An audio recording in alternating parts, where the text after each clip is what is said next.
So I'm sure a lot of you have already seen it, but we got MSN News, coronavirus Oxford vaccine has only a 50% chance of success. Why has it got a 50% chance of success? Not that it's 50% effective, and I've seen some people quoting that and saying, well, the flu vaccine is 18% effective. It's not what they're talking about. They're talking about 50% chance of being a success because, all right, let's see if we can find the name here. Mr. Soriat said the vaccine being rolled out in autumn would still depend on two factors. Firstly, that the drug, it's a vaccine. Secondly, that the remains a sizable portion of the population in the country with COVID-19. Otherwise, it would be difficult to demonstrate efficacy of the inoculation. He said the vaccine has to work, and that's one question. Another question is, even if it works, we have to be able to demonstrate it. We have to run as fast as possible before the disease disappears.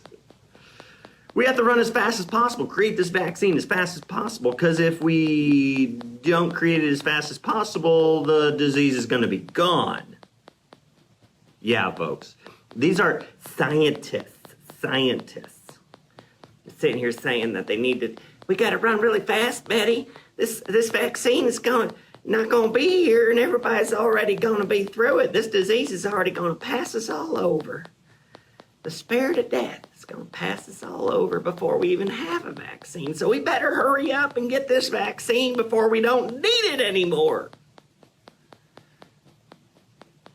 How do people even read these articles and still think that we need a vaccine? How in the world do they even... No one with common sense would read this article and be like, oh my gosh, they better hurry up. The disease is disappearing. Quick, get the vaccine before it disappears, because we got to make it go away with a vaccine. We couldn't have proof that natural immunity and just the way the natural world works, that an illness goes away on its own, just like coronavirus always does. So, but you got Oxford scientists who are literally in the lab working on the vaccine and with the virus. So they're the ones doing the science and research. Meanwhile, you got somebody like Dr. Fauci, who's supposed to be like our head of infectious disease at the U.S., who said, no, we don't need no placebo control trial for a coronavirus vaccine. I've been working with the HIV vaccine, and it looked really good when we didn't have a placebo. It looked like it was actually working. I got articles on that, folks, if you want to see them. Fauci literally said when they had no placebo in their trials on the HIV vaccine, the vaccine looked effective. But when they used a placebo, they found out that you were better off in the placebo group than the vaccine group. But he says, and in that, he said it's very important to control it for these types of things with a placebo. He said it's very important to compare a vaccine to a placebo, because then you can really tell if the vaccine works or not. So he said that about an HIV vaccine, but somehow he says we don't need a vaccine placebo-controlled trial for the coronavirus vaccine. That's your expert, folks. Hey, I run the infectious disease control of the United States, and I'm going to say that you need a placebo if you're going to compare and see if a vaccine works for HIV. But you don't ever need to do one. We're going to use a meningitis vaccine. That's what we're going to use. We're going to use a vaccine that's known to weaken the immune system and cause serious side effects, like meningitis. Did you know that? You can get meningitis from the meningitis vaccine. Good.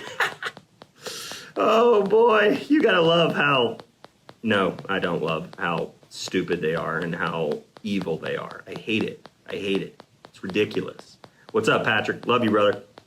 So Fauci, listen to this. Anthony Fauci, and this comes from New York Post. He says, Anthony Fauci warns that nightmare pandemic, which now has a CFR, meaning case fatality rate, basically a bad flu. Now, again, that's biased, because if you watch one of my previous videos and you watch all the nurses coming forward who are saying, hey, guess what? We're killing people with ventilators. We are literally murdering. Nurses are literally getting on YouTube and on Facebook saying, we are murdering people in New York hospitals because we are the ones killing them with our drugs. We're the ones killing them with ventilators. We're literally killing people.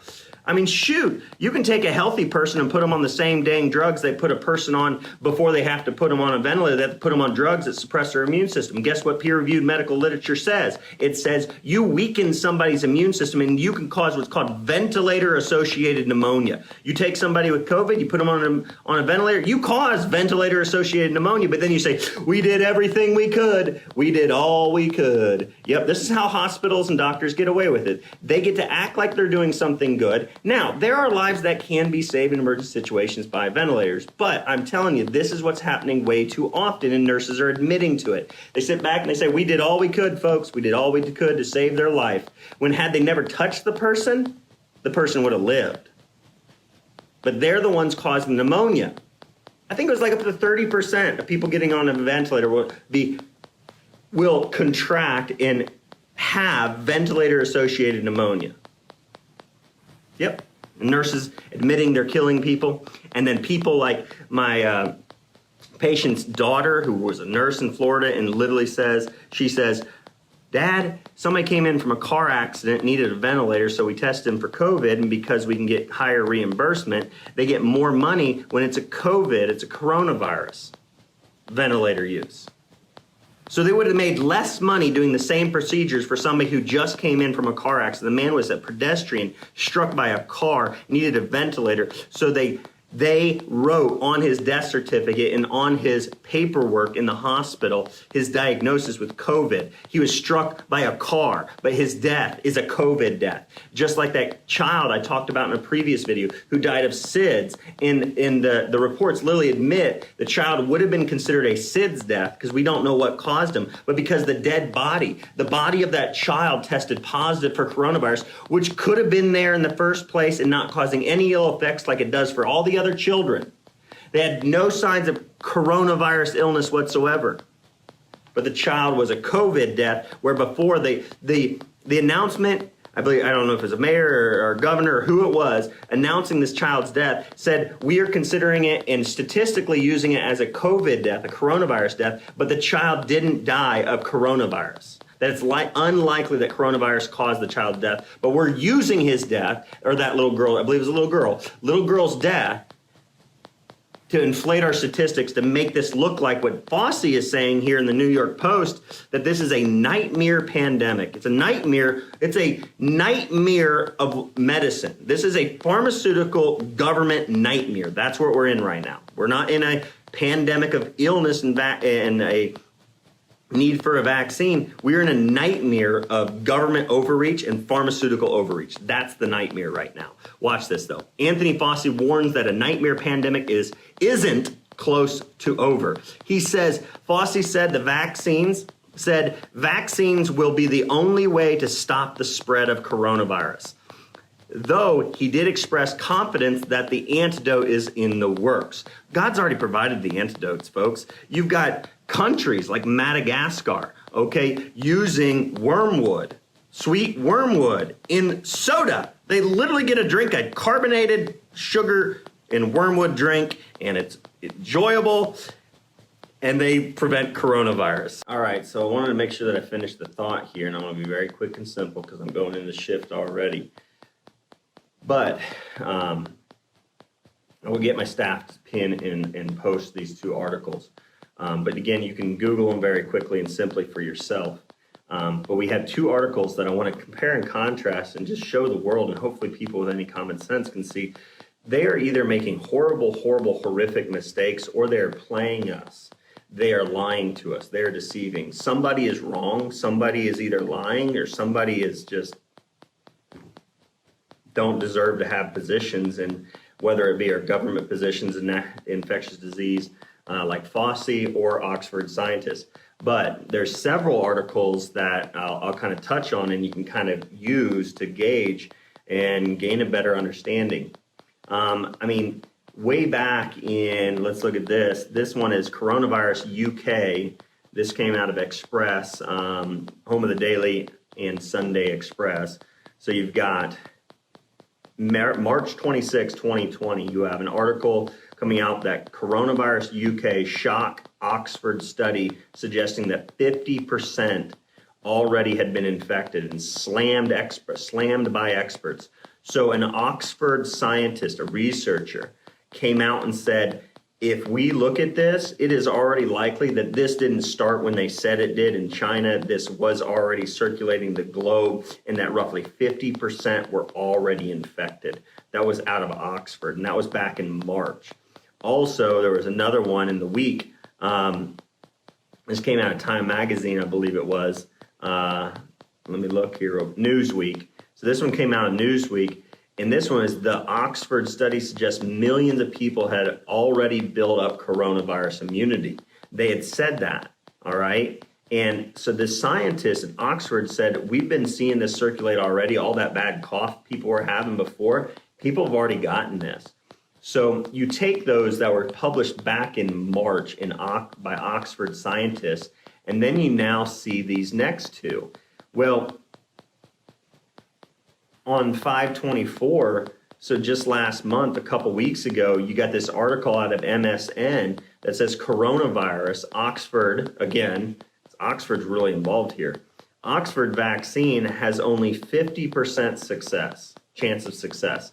And the chance of success isn't what I've seen people think it is. Many people have been commenting when I shared this article on Facebook. They were saying, well, that's better than the flu vaccine. The flu vaccine is only 18% effective. They're not talking about the effectiveness of this vaccine. They're talking about the chance of it even being necessary. They're literally saying it's a coin toss. But there's no gauge, there's no numbers, there's no scientific peer-reviewed published journal article or scientific paper saying we've calculated how fast the disease is going away and we've calculated how fast we're able to get the vaccine to market, and we're right now at 50% opportunity. No, they're just somebody saying we got a coin toss chance of actually needing a vaccine or it even being useful. But here's what they're literally saying. So these researchers at Oxford said we have to run fast as possible before the disease disappears so we can demonstrate the vaccine is effective. Folks, if you look back at some of my other videos I've done on thewilddoc.com, check out some of them that I did. Some of my very first ones, I go through the Journal of American Medical Association. It's like infectious disease in the 21st century or the 20th century. And if you look at their very own journal, the U.S. Journal of American Medical Association, you take their graphs and then you put the vaccine on where the disease rate was of whooping cough, of diphtheria, of polio, of measles, of flu. You'll see that flu is lower than it's ever been before, flu and pneumonia, until we started vaccinating, and then the flu and pneumonia rates of death started going up. See, this is the way, and I'll explain this in more detail later, this is the way the vaccine industry works. They look at a disease, an illness, an infection, and they begin to bring a vaccine to market after the disease has already basically burned itself out, or it's already on a decline so significantly that all they do is harness, by deception, they harness what's already happening. And then they say they were the saviors. They were the ones who saved humanity. The vaccine was the one that eradicated the illness or disease, but yet the disease was, and mortality rates were already at the bottom level. They had already disappeared. But you have the scientists at Oxford who are designing this vaccine and studying it. They're saying, well, guess what? We're basically in a race against the disease disappearing on its own. To even need it. So why even waste money and time on developing a vaccine if you're saying it's disappearing so fast that you probably won't even have the opportunity to need the vaccine? It's got a coin toss chance, a 50% chance of this vaccine even being necessary, and you can't prove effectiveness because it's disappearing. This coronavirus is disappearing. So Oxford scientists are saying that illness is disappearing, yet they're still working on developing vaccines. It's kind of like they're idiots, don't you think? Give me a thumbs up, give me a heart if you agree with me. You're an idiot if you say to the world, we're trying to get you a vaccine, but we don't know if we're going to have a vaccine ready in time before this disease disappears. How in the world do they still have respect from so many people in this world? How do they have respect? I don't understand it. And so you have that article from MSN, and then you have this article from Dr. Fauci, or quoting Dr. Fauci in New York Post. Anthony Fauci warns that nightmare pandemic isn't close to over. And this was literally just published June 9th, 2020. So on the 24th of last month, Oxford scientists working on the vaccine say the disease is disappearing so rapidly we may not even be able to test whether the vaccine's effective because the disease will already be gone. Then the vaccine won't even be necessary. Meanwhile, you got Fauci said vaccines will be the only way to stop the spread of coronavirus. Who's lying? Who are the liars here? You know what I mean? And to me, it's like it's playing on collective ignorance of the society and our world and people who shouldn't. Mothers and fathers should trust that our government officials like Fauci. I mean, Ron Paul said we need to kick Fauci out. We need to either President Trump needs to remove him or the people need to remove him. And trust me, I am a huge fan of Ron Paul. All right? So we need to remove Fauci. We have to get him out. The protest, when are we going to protest, storm the Capitol, and politely say, Fauci, you're gone. You've lied to us way too many times. You've made way too many mistakes, and you've got your hands. You've got royalties and patents. You get money for this vaccine. You don't have our best interest at heart. You have way too many things that will cloud your judgment. You have way too much money at stake. So when Oxford scientists say the disease is disappearing way too fast to be able to even have a chance of bringing the vaccine to market in time to where it would be necessary, and Fauci says the only way to stop coronavirus spread is a vaccine, the scientists developing the vaccine say the disease is disappearing too fast. Fauci says the vaccine's the only way to cause the disease to disappear. I'd say somebody's lying to us, don't you agree? They make no sense when you pick it apart. But they play on collective ignorance and unknowing.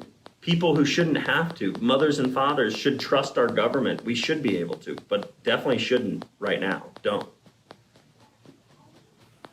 We should trust scientists. We should trust, authorities. But our authorities and leaders, they can be corrupt and evil.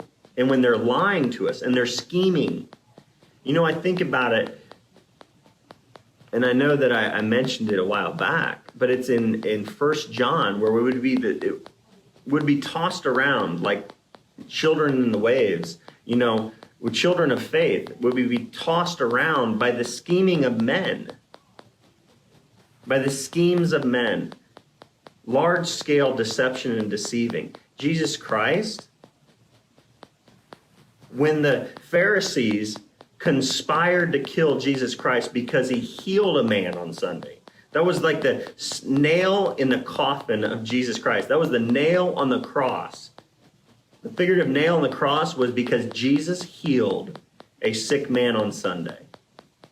And the Pharisees conspired. I'm sorry, folks, if you're a Christian, if you're a pastor, and you say, I can't imagine how there could be this widespread, at the top, could be conspiring to deceive medical physicians who actually want to do good for their patients.